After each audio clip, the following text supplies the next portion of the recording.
Good morning everyone. We've got another slight problem we're having to overcome with the Land Rover today.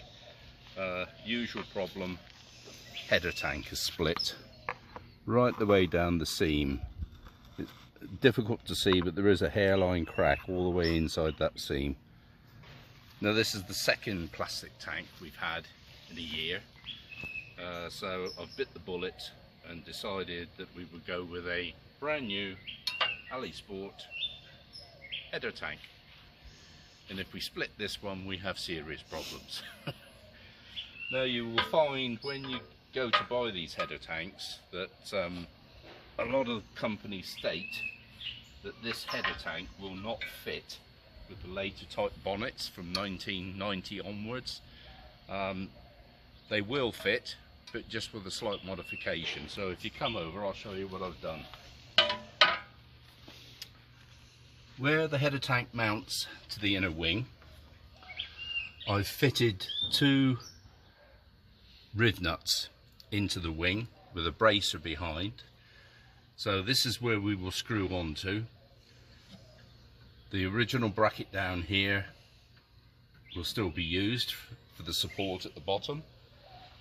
And then I have made two spacers which will go between the wing and the header tank to space them away from the edge of the bonnet where the tank normally hits.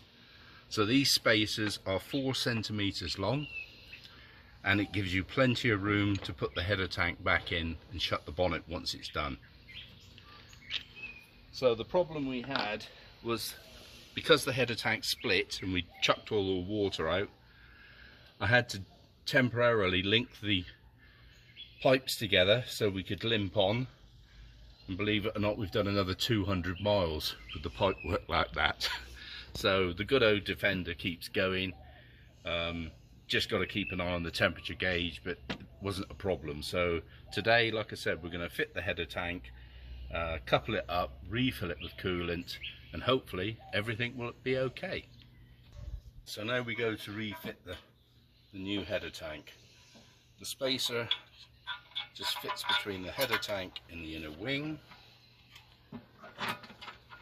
and the longer screws go into the riv nuts.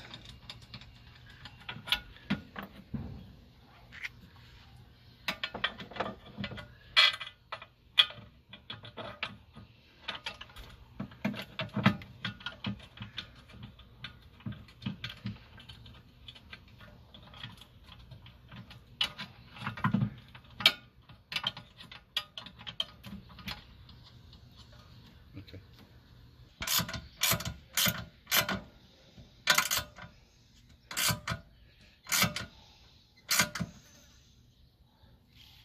Right, that's the header tank fitted in place, and as you can see, it gives you plenty of room to get the pipe working, and it's stepped away nicely so that it clears the bonnet. Right, so all we've got to do now is couple up the hoses.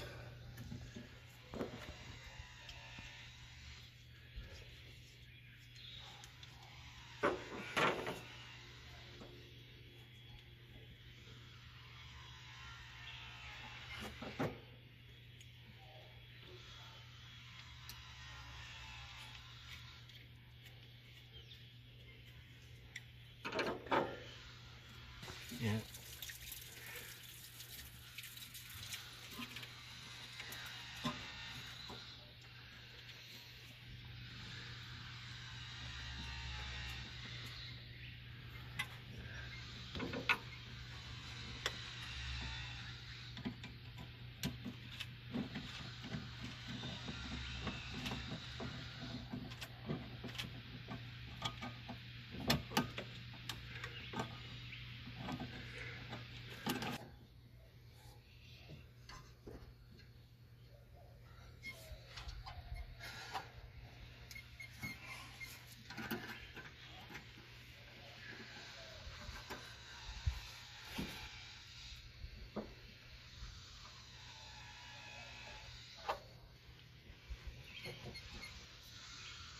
Right, so that's the tank in place. As you can see, it's all nice and firm. All the pipe work's connected back onto the tank again, and making sure that we have good clearance around all the pipe work so it's not rubbing anywhere. All that remains now is to just drain the coolant system down and refill with new antifreeze and water. As we lost all our coolant completely, all we've got in there at the moment is just water. So I'm going to give it a complete refill and flush out. The other thing I will say too, when you fit new tanks, is spend the money and buy a genuine Land Rover cap. When we fitted that last plastic cap, they supplied us with a non-genuine cap. And by the time we went 5 miles down the road and the plastic had heated up and got soft, it blew the cap clean off.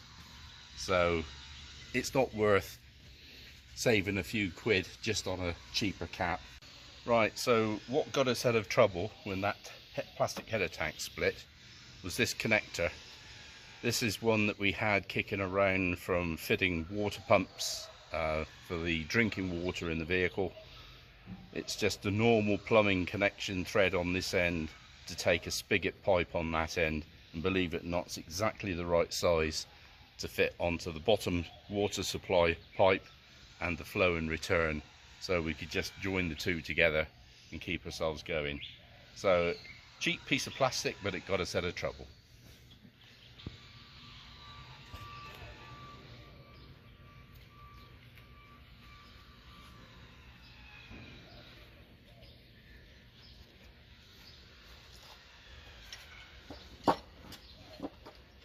Right, so the header tank's on, new rad cap's in. We've refilled the cooling system with a 50-50 mix of antifreeze. I know that might sound a bit silly because we're in Mexico at the moment in 30-degree temperatures, but it helps with the cooling of the engine, plus the fact later on in our journeys we will be going to altitude. So the last thing we want is freezing problems when we're up in the mountains. All that remains now is to start it up and check for leaks.